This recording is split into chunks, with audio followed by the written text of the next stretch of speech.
Hörmətli izləyicilər, kanala abunə olub like etməyi unutmayın. Günün xəbərləri təqdim edir. Rəqsanənin müğənni qızı Aysun göz yaşı tökdü. Anamın etdiyi heç bir hərəkətdən utanmamışam. Mən və anam hər zaman birlikdə olmuşuq. Bizim nə qardaşımız, nə də atamız olub. Hər şeyi tək başına etmişik.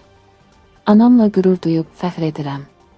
Həyata bir dəfə də gəlsəydim, çox istərdim ki, Rəqsanənin qızı olum. Günün xəbərləri oxu. Azla istinadən xəbər verir ki, bu sözləri müğənni Rəqsanə İsmailovanın populyarlıqda özündən geri qalmayan ifaçı qızı Aysun İsmailova Xəzər TV-də yayımlanan Əsən Axtarıram sosial ictimai proqramında deyib. Aysun kövrələrək anası haqqında bu sözləri dilə gətirib. Anam mənə atasızlığın nə olduğunu hiss elətdirməyib. Anam Rəqsanənin heç bir addımından utanmamışam. O nə edibsə, ailəsini saxlamaq üçün edib. Dövlət İmtahan Mərkəzi xüsusi hazırlıq keçmiş və şəhadətnamə almaq istəyən taksi minik avtomobili sürücüləri üçün noyabrın 3-də növbəti imtahan keçirəcək. İmtahanda iştirak etmək üçün DİMRə müvafiq qurumlar tərəfindən sürücü olmaq istəyənlərin məlumatları təqdim olunub.